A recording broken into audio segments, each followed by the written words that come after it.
Hi YouTube, Watchify here with another video. Today I'm going to go over the 4 Casio G-Shock GA-2100 series watches I have in a single video. These watches are commonly referred to as Casioaks because their octagonal bezel resembles the bezel of the much more expensive AP Royal Oak watch. I bought these watches at various points in time, and I'll try to provide my thoughts on owning and wearing them, which ones I prefer, and whether I would recommend purchasing one. There are some die-hard G-Shock fans and collectors out there, so it's no wonder why this particular line is so popular. It came out in 2019 with the black stealth model, an all-red version, and a black with white accents model. Of those initial three, it seemed like the stealth version was the most popular and commonly sold out, while the red one was the least popular.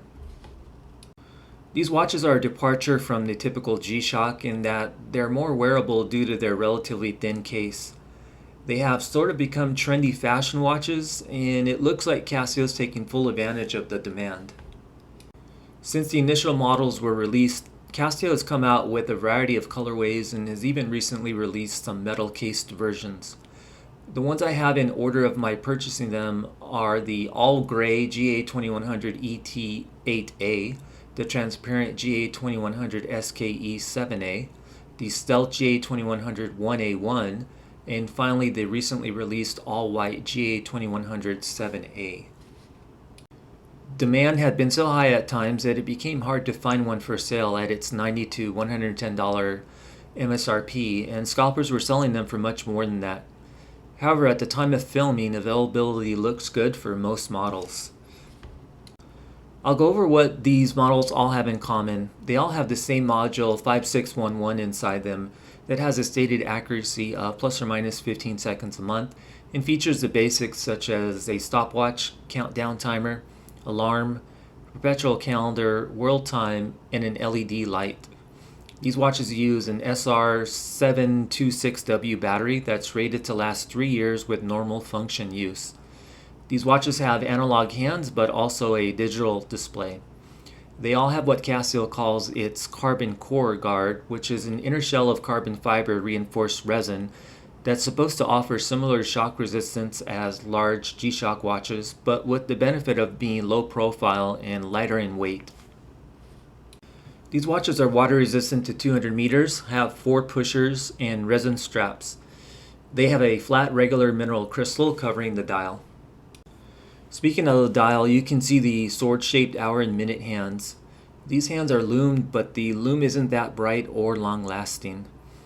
The hands look simply made, and by that I mean there are no facets of any kind. They look like they're just made with thin stamped metal. On the left side of the dial is the day of the week indicator, and on the lower right side is the digital display. The display is going to be either positive or negative depending on the model you purchase. You can see that of the ones that I own, only the all-gray model has an easier to read positive display. For me, I don't have a problem with the negative display as I think it's more aesthetically pleasing on most colorways. And I can see that if you get a dial that's black, it's most likely going to come with a negative LCD display. In terms of the indices, on the models I have, they're plastic and they're color matched to the dial. It looks to me that they may be attached to the plastic chapter ring and just sit atop the dial. For dial wording, you'll see G-Shock Casio printed near 12 and the 20-bar water resistance printed near 3 o'clock. They also, of course, have smaller printing around the digital display. The dimensions of these watches are 45.1 millimeter case size. Lug-to-lug distance looks to be 47.1 millimeters from where I measured.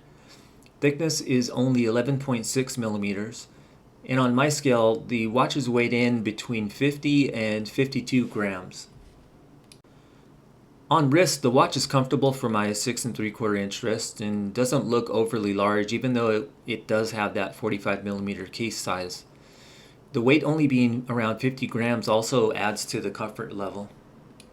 The straps taper from 25.7 millimeters where it meets the case to 18.4 millimeters at the opposite end.